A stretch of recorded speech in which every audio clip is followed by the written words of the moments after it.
Greetings from sunny South Florida. It's time for the Palm Beach Podcast.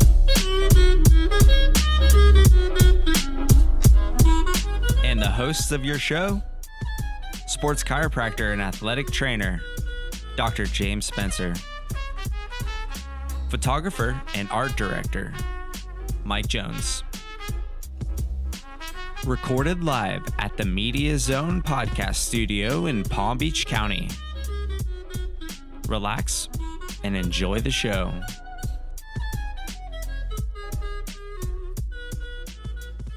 Hello and welcome to the Palm Beach Podcast. My name is Mike Jones and I'm here in the Media Zone Podcast Studio on Singer Island in Palm Beach County with my co-host, Dr. James Spencer. How are you doing, Spence? Always a pleasure to see you. Yeah, absolutely. It's always a great day when we're in the studio together on a Friday. Beautiful Friday Mixing here in it South up. Florida. We're recording podcasts on a Friday now. And Spence, why don't you go ahead and introduce the awesome guest that we have with us today? I'd like to propose a cheers first. Cheers. White Claw, we're still looking for the sponsorship. Coming in hot. But we got a good friend, colleague, and special guest, as always, Laura Canteri. Welcome. Thank you. Yeah, I appreciate you coming up to the studio here on Singer Island. I know it's a little bit of a drive from the FAU area. Do you live down in Delray? Yes. And tell us a little bit about what you do. So I'm a professor, exercise science professor at Florida Atlantic University. But I'm also a strength and conditioning coach. So I work and help out with baseball and softball there. Wow, that's awesome. Any basketball backgrounds? Although I played basketball in college, I actually don't help out with the basketball teams, ironically. I did many years ago when I was a graduate assistant with Coach Jarvis in the men's basketball team, because I actually did personal training for the head coach. And then I started doing some Saturday workouts with the team, which was actually pretty cool. But the basketball teams kind of already have all their people set in line. I know all the coaches, though, and I always go check out the games. I'm always still supporting. It's still one of my favorite sports to watch by any means. But softball and baseball is like slowly stolen my heart, though. I got to ask you, how did you get the gig training the coach? He just started training at CrossFit Delray Beach, where I was working at the time. No way. Yeah. And that's how, And that's just how it all started. Yeah. Connections, Wow. baby. Yeah. Connections. It's so cool when like the unexpected happens like that, you know, like it just totally catches you off guard and you're like, well, duh. Yeah, right. Right. So tell us a little bit about, origin story, where you grew up and how you ended up down here in beautiful South Florida. So I grew up in Cleveland, Ohio. I'm a big Buckeyes, Browns, Indians, you name it fan. So God bless you. right, I know we lose a lot, but I still love it. If you haven't seen Believeland, the 30 for 30 Believeland, You need to. You need to, and it'll make sense why people like in Cleveland are just so crazy about their sports, and they're just diehards. So then I grew up playing basketball. Ended up getting a basketball scholarship to Indiana University, Pennsylvania. It's a very confusing school because people think it's like affiliated with Indiana. They don't really know where it's at, but it's in Pennsylvania. Indiana is the name of the city in Pennsylvania. It's this little D2 school side or sport out of just right outside Pittsburgh. And They just ran out of names. They're like, what should we name this place? Put them together. Indiana. yeah, there's a California University of Pennsylvania, Is it really? and they're also in our conference, which is funny. So they were like named like Cal U, which sounded cool, and then we were always this IUP, and I'm like, why can't we just be Indiana University? Like, that sounds cooler. But fun fact, my grandma for like a good year thought I played basketball at Indiana University and like told all her friends that. Oh my gosh, yes. I was like, ooh, Thank you, Grandma. yeah, I appreciate the confidence of me playing D1 ball, like Big Ten D1 Right. ball, but of Pennsylvania. Little nugget, different. little nugget of Yeah. information you forgot there, but I'll take it nonetheless. Yeah, a little asterisk. Yeah, know, right, it's like, exactly. no big deal. But I studied accounting and economics there, and after I graduated, it was just a very boring degree. I did it just honestly. I was good at math and I wanted to make money. Yeah, those are the only two things I really was like focused on. I don't know why, but just I was.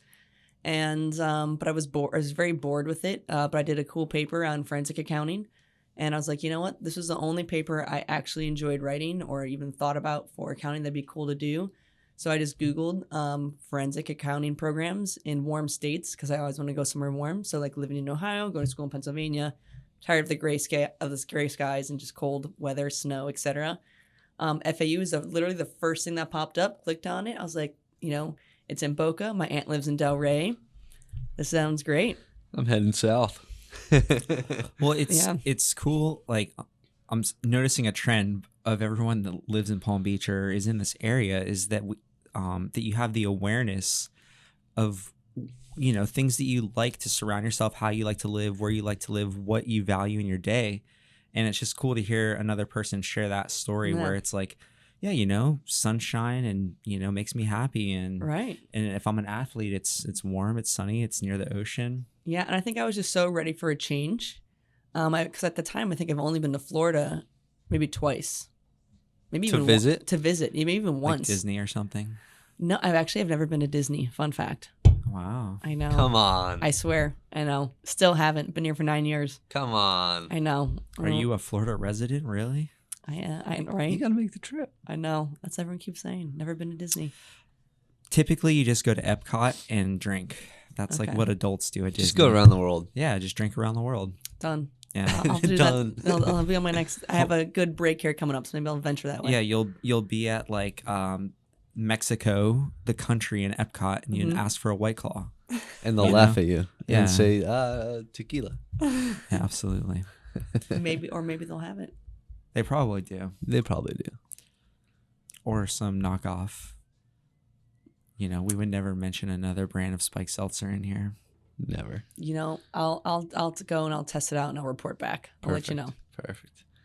That's awesome. So you ended up making the decision to come down just off of a hunch and a Google search. And Off the Google search, I wanted to change. I never got recruited by warm states for basketball, and I always want to go somewhere warm and just, again, not have to wear a jacket. So that's just what kind of brought me down here. And within literally less than 4 weeks it happened. I applied. I got in. It was so quick.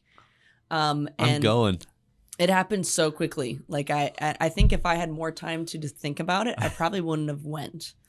You like psych yourself out. Yeah, because I just love my family. I love Ohio. It's just what I knew. It was the hardest thing. And I just made this decision so quickly. It just happened. And I was down here and I didn't know a soul for about a month before school started, because I drove down with my dad because he only gets this like 1 week off a year.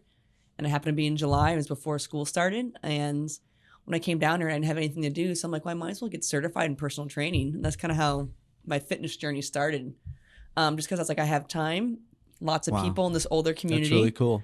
And that's what I did. So with the timeline, like, was this around the same time that LeBron James left Cleveland and came to South Florida? Yep. It was the exact same time. Did you also take your talents to South Beach? Florida? Yeah. I did. Okay. I did. I did. Love it. And I don't know. I'm a big LeBron fan. I still am. Always will be. So, and he actually, it's pretty cool. In high school, our teams played against each other. I was a freshman. He was a senior. And he scored 50 points and a half. Oh, He literally like 360 windmill dunked on one of our guys, and it was the coolest thing. Just to be right behind the benches and see this guy play was insane. he's actually coming on the Palm Beach podcast here in a few weeks. Is he? Yep. No way. So LeBron. Yeah, if you can, if you would like to come back for the show, we can probably make it happen. Done.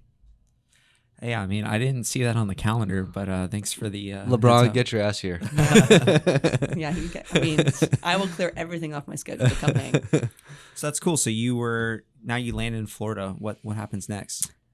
So after I got certified as a personal trainer, I just started doing, because I live in an older community. I started doing personal training with the elderly people there, and just made some extra cash on the side while going to school. Then I finally started grad school in forensic accounting. And unfortunately, it was still very boring. I was so disappointed. I was like, oh, But you were naturally good at it, but it just didn't stimulate you? Yeah, exactly. Naturally good at it, but I was just like, this is so boring. My dad, growing up, he didn't like his job. My mom kind of did. So, talking to them, my dad's like, listen, you're going to spend 80% of your life at your job. Take it from me. You want to wake up and go to your job. And I literally, that was maybe halfway through the semester, and I dropped out.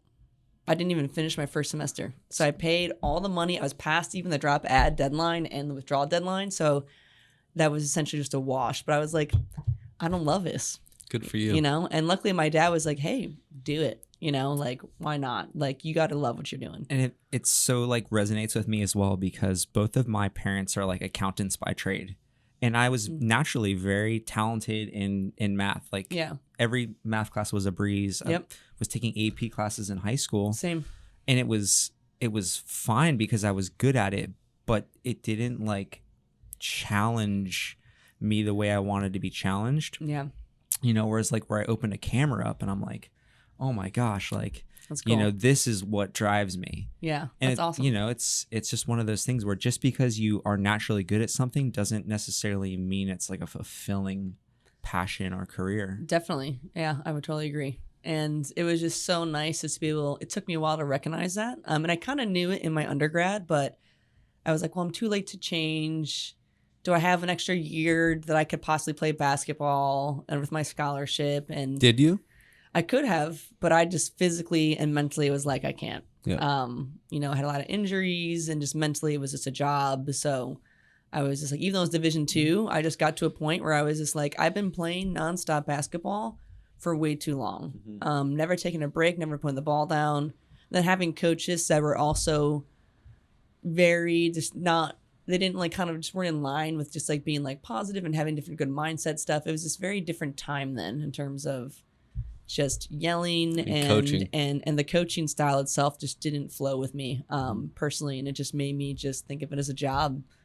So, and I was like, this is something I absolutely loved doing and loved watching, and now I'm like, oh, I gotta go to practice today. And so that was like, you know, then that was like a big game changer. I was like, I can't do another year of this. So that's actually how it ended. I think it's interesting how you pointed out the self-awareness more than anything. I think that's, I mean, how did you, was it self-talk? Was it journaling? What was it that really was like, this isn't along the lines of what makes me happy or what I would like to do? For the accounting? And the basketball. So for basketball, I was just like, physically, I mean, I had a lot of dislocated shoulders and I was like, I just can't keep up anymore. And I was like, this is something that I used to be like so excited to go to, and now I'm not. And just for that reason, I was like, I don't want to feel this way. I don't want to associate this feeling with basketball anymore because I absolutely loved the game. And I still, now I do. But honestly, after I stopped playing, I didn't touch a ball for probably about 5 years.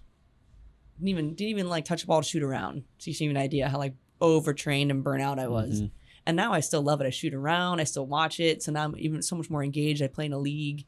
So yeah, now you're catching touchdown passes too. Exactly. Right now I'm playing. Now I play football as well. So I kind of cross over different sports, but it's just fun. So now it's like I have like the fun and enjoyment and community has been like brought back to basketball and football and other sports. So that's kind of what I missed a bit. That's really cool. And just didn't have, but now I do have that, which is nice. And so now that you're cozy in South Florida, let's chat about some of your favorite things to do down here. Some of your favorite places to go. I like it. Restaurants. Okay. Putting her on the spot. Yeah. Tell us a little bit about, you know, what you like to do down Favorite here. things to do, go to the beach. Sounds such a, you know, vanilla answer, but I love going to the beach. I either will go there some different modes of transportation. I either will walk there, I'll take my bike, or I'll skateboard. I love skateboarding. Yeah. So my favorite things to do are just honestly skateboarding. For me, skateboarding, I just started skateboarding like very late in life. Maybe a year or two ago, I started skateboarding, and I had a knee surgery not too long ago, and I'm goofy, so my right foot's in front, and that's the same knee I had surgery on. But like when I remember, and again, I've been working with Dr. Spencer for a while, but like I remember first actually starting, we were still just talking to you about it a bit. And skateboarding for me was just a way of it just freed me of movement. So because my first thought is like, just don't die on a skateboard. So I kind of forgot about my knee, and it allowed me just to like move without pain. I'm like, oh, like I've had surgery years ago. I'm really fine. It's more of a mental block. And it just kind of allows me to see the world at a different pace, and it's just fun, and I enjoy it. And I don't know, it just really keeps me like in this present moment. I have to feel like the rocks underneath the wheels. Am I going to get spit out, or can I go over this? So I really kind of keeps me really in the present moment. So I really enjoy skateboarding and paddleboarding as well. Geez, you're just pressing all of Dr. James Spencer's buttons right now because, you know, balance training and exactly, and all this is, you know, it's his bread and butter. For sure. Well, plus I know this is really honestly how Mike and I met as well, skateboarding. Oh, no way. Yeah. Okay. I didn't know that. Yeah, we had a mutual friends, but we had a few years in between us, and he went to a different high school in the same town. We never met till college, and it was sort of like a skate park at the end of the street that started bringing a few friends together. And I came from like a surf background, where he came from like a skate background. You can instantly see like the different styles, like right there. Like, you know, he wants to like hit a rail and like slide down something. I just want to like do like a big turn and feel like I'm on a wave. And it's cool. Like, it's what not to interrupt you, but just good. All these years later, like, it's still what we love to do. Like, we're doing balance training and skating and slacklining. And it's just really, really cool to like be able to have this type of conversation and be like, man, you know, relate to somebody who also finds that flow state and that, like, you know, if you're on a skateboard and you're thinking about your bills that you have to pay and what you're going to buy for groceries, you're probably going to hit a rock and fall off. Exactly. Yeah. You know, you got to be present in the moment. And that's what I know Spence can speak to, and bringing that with his athletes. His balance training is really helping the mental, I don't know, challenge. Yeah, I think, you know, just in this world, people are just super, super caught up in the rat race of things. They're chasing A to B and get to here to there, or they may have more bills to pay than they can afford and things like that. And, you know, just being able to be present in the moment, they forget about some of that stuff. And that's, you know, something that balance training really provides just from a meditative standpoint. But, you know, if you're not present, you're going to fall off. Exactly. You know? And it's a cool challenge, and it's like, and then once you like, let's say, walk across the slack line, it's just the coolest like feeling of accomplishment. I was just thinking about that yesterday. I had one patient who couldn't get it, frustrated as shit. I had to leave, and they're like, "No, 2 more." You know, just the infamous 1 or 2 more, right? Mm-hmm. 2 more turns into 25 more. 30 minutes later, I'm like, "Fuck, I got to get out of here." Yeah. And they made it across finally, after like tons of coaching and listening, right? Mm-hmm. And I said, listen, that's the 3rd person who's made it across the slack stand since I've gotten this thing 3 weeks ago. And to see the excitement from that and the challenge of commitment, and you can just see the payout on the long run of things is really cool. That's really cool. I love it.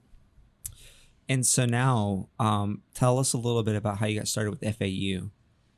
So with FAU Exercise Science, so after I dropped out of the program for accounting, because when I was like, this is boring, I can't do it anymore, I started working at CrossFit Delray Beach, and I was just working there part-time, and I was like, if I want to do anything in the fitness or exercise science industry, I'm like, I have to get my education in it. There's no way I can get even hired, I thought. So I just looked into the master's program, and they had some teacher assistant positions available. I interviewed for it, and the coolest thing about it is they even paid for me to make up my, like through my TA position, some of the undergraduate like prerequisites I needed for the program as well. Beautiful.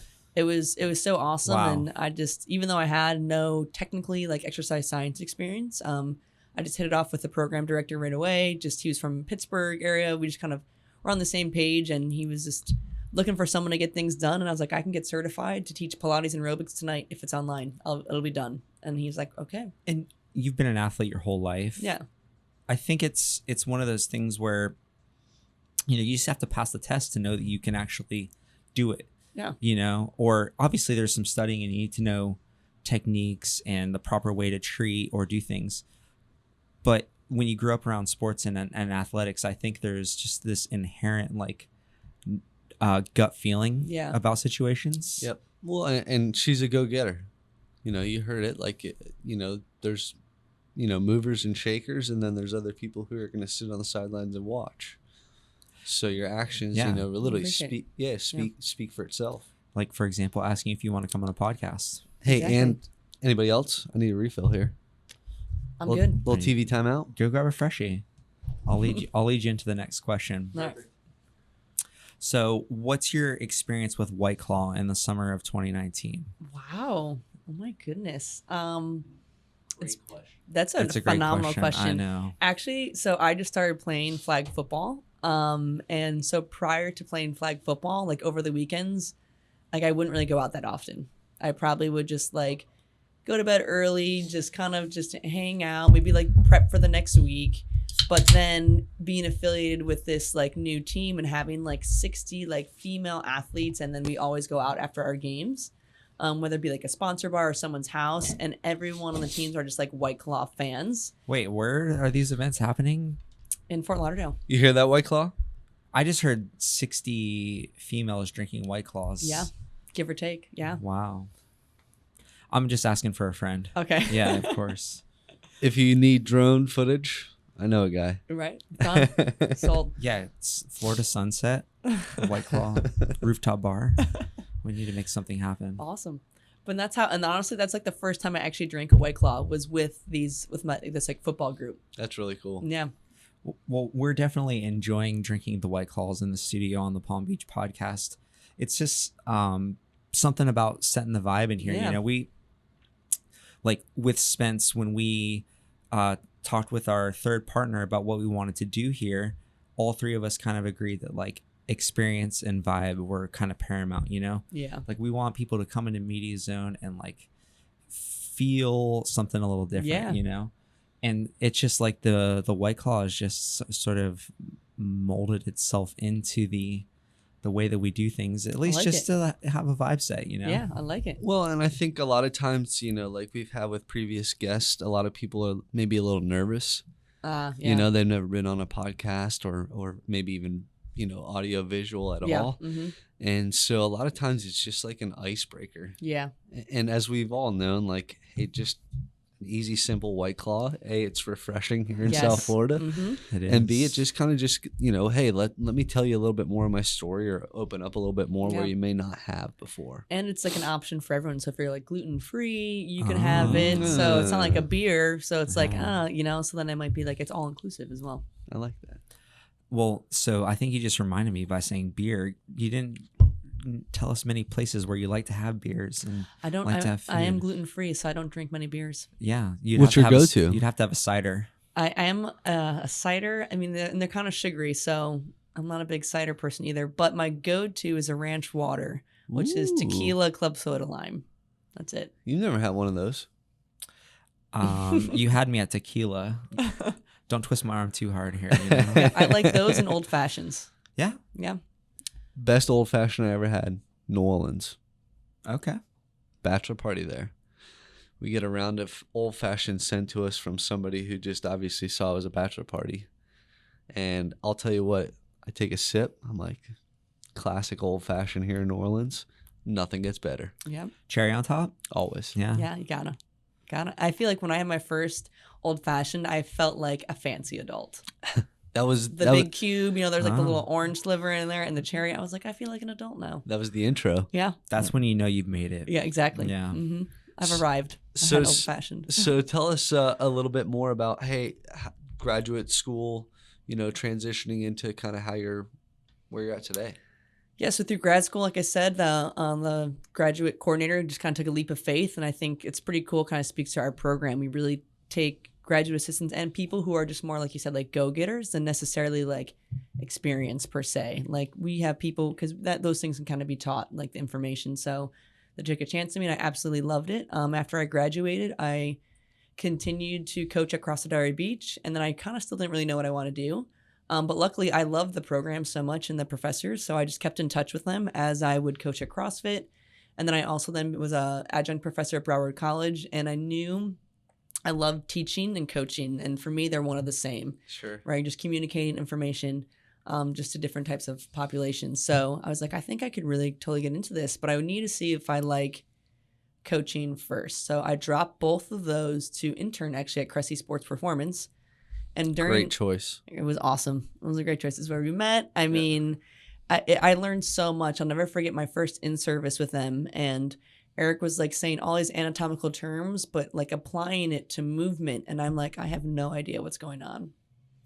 I was like, this is a problem. I have my master's degree in exercise science. How do I not filling this gap here? And I remember going home and going back to all my kines books. So it's like I learned the information, but I never applied it. And I remember going then during my internship, I talked to the chair at the time, Dr. Whitehurst, and I was like, hey, I have a possible, I pitched him, I created essentially a class. I was like, what about a kines lab? Like, he's like, I like it. He's just like, well, how about this? Here's the thing. We have a couple of job positions that are open. You should apply for some. He's like, if you get the job, he's like, that you'd have so much more of a higher chance of maybe getting this class passed through. So long story short, I ended up getting the job, and then I created the course. So then it was this kind of a great way to kind of bridge the gap between exercise science and practical application. So my class. I love it. I love teaching it every day. I can't wait to get to my class and my students. And every semester, even though material changes a bit, the students just change it every semester. And even almost every day, just like their energy and then their thoughts and cues and then their perspective on the material. So it's such a cool way to kind of bring everything together. I love hearing that because we had someone on the show recently who also was a teacher, and I could just instantly tell like I would have loved that person as a teacher. Mm-hmm. And just hearing you speak that way about education is just like so nice to hear, because things can't always be a template and like cookie cutter. And it's people, not a student. Yeah. You know what I'm saying? It's a person, not student X. Exactly. And so thank you for speaking like that and being that type it. of teacher. It's really cool. Yeah. I mean, I know all my students' names. I have 90. I just get to know them. I mean, awesome. I feel like when I was a student, I just kind of as a teacher, I'm like, what would I want? Like, and what did I like? What did I not like? I didn't like cumulative exams. So I don't give cumulative exams, like a cumulative final. I didn't like, when the professor and I had to keep reminding him my name. And I'm like, I speak to you after every class. You still don't know my name kind of thing. Like, that's just, like, I'm kissing your ass like every day here. Essentially. Yeah. I was just like, dang, like, come on now. Like, it's not paying off. Yeah, I know. It's clearly not working. Like, but so like, I was like, just to feel like, and then I had one professor who remembered my name within the first week. And I was like, wow, like it just made me feel at the time, like they valued me as a person and they made me feel like some sort of level of importance. Even though, because I always thought like, oh, professor, teacher, but then when they would speak to me, it was in the same level. I'm like, I really like that. So that's kind of something how I apply with my students as well. It's more of a conversation. Not being talked down to. Exactly. Yeah, no one likes to be talked down to, no matter how old you are, I feel. Well, and I think that's kind of my opening statement. A lot of times, like when I spoke to your class, it was, I always, when I was like kind of taught at, didn't respond well. Yeah. But if it was a conversation, you're much more open to ideas and thoughts. Yeah. And I think that's even what this is all about, is like, let's have a conversation and learn from each other, because you may know something that I don't or that he doesn't, and we may share the same idea, or different professions all we found have a similar link to each other. So it's really cool. Yeah. And I feel like it allows, when you have this conversation with people, allows them to be themselves. Yeah. And be comfortable. So it's like when you're talked down to, or maybe you don't feel comfortable, you maybe don't volunteer in class, or you maybe don't think like you normally would because maybe you feel nervous or you don't like it, or you're tuned out. So I feel like when you have a conversation and people feel like, hey, I can be my like true authentic self, even in class, even with my students and my teacher here, it's pretty cool. They kind of come up with some really kind of just unique ideas. And honestly, I teach such like a non-traditional class, and I never have issues with students not paying attention or getting out of hand. Like, they're just so much more just honed in, I feel, which is pretty cool. Compliance is through the roof too, right? Through the roof. Yeah. 100%. That's cool. Yeah. It's awesome to hear your passion. It's like so easy to see, like just sitting across the table from you for Thank you. 30 minutes. And that's really the stories that we're trying to share here in Palm Beach County. Through the power of networking, we're meeting so many amazing people that are impacting, Palm Beach County in such a great way. It's really great. Cool. We're so happy to have you in the studio and to share a little bit of your story. I appreciate it. I do have to ask you, what was the the leap of faith, like Cressy intern? How'd you hear about it? How'd you come across it? Reading, research? I'll never forget. So because I had in basketball a lot of shoulder issues. So I just really wasn't getting better. And and at the time I was also coaching CrossFit, and there was a lot of shoulder issues. So I just like Googled like shoulder exercises. Just like South Florida warm weather type of deal. Exactly. It's kind of crazy, a trend here. right? And it's just and he popped up, and I was like, wow, this is like really good. I actually applied to their internship in Boston before they had the Florida one. Okay. And I'll never forget, because I applied to it, and I had I also interviewed at the time to be an adjunct professor, and they're like, we need you to sign today. And I haven't heard back from them. And I was like, all right, well, I got to sign with them. I got a paid job. And then the next day they're like, you got it. I was like, I just signed a contract. And then they're like, well, here's the thing, like, hold on tight. There might be something coming your way. So I was like, okay. And it was cool because even though when I reached back out, like, they already remembered who I was. I already like applied. I went there, and when I just stopped in, because it was just, like maybe like 45-minute drive for me. And I just went, and then there's the vibe, and meeting Tim and Eric and Shane and Brian, and they were just all so welcoming, and just the vibe there was just so cool. I was like, I gotta give this a shot. Like, that's awesome. I'm gonna learn a lot from them, and honestly, that changed my whole life. For like my cheers to that. How I would teach, how I teach, and the information, and how I felt as an intern. Right, I always felt like as a coach, Eric would never really, I don't know, belittled us, or he wouldn't like give us, like, if I maybe coached something wrong, he would never shout across the room to tell me something. Not just with Eric, but like any of the coaches there, like they would tell us afterwards. So it was just such a cool way. I was like, wow, I felt like an equal with you guys. You really valued my time. I learned a lot from you, and it became such a cool family environment. And we are big subscribers in like the power of the people that you surround yourself with. Yeah. It's really one of those things that people's energy rub off on you. Yeah. And, Eric, we're still waiting to have you on the podcast. I know we would love to have him on the Palm Beach podcast. Yeah. And I know he's got a lot of exciting stuff coming up, right? Yep. And we got, I know I've been in talks with Shane to get him on here as well. I'm sure he has a lot of fun things to talk about. He's always got stories. Yeah, he does. He's got some good stories. Well, if people in our listeners want to, learn a little bit more about you, what's a good way for them to cyber stalk you? Or even FAU's program, anything like that as well. Absolutely. Yeah, probably FAU's program, probably the best thing to do. At FAU Exercise Science, I run our Instagram page. And we're kind of working on that. We kind of try to put out as much material as we can through there and highlight our students and our program and this FAU Exercise Science. Well, I think FAU needs to come and have a look at Media Zone. I was just going to say, if they need a media production company, I know somebody. Listen, they might. Hey, I think they should. Don't twist anyone's arm too hard. But Okay, well. Again, tequila and Media Zone. Yeah, or White Claw. Or White Tequila, Claw. yeah. Well, thanks again for, sharing your story and coming on the podcast. Right, thank you for having me.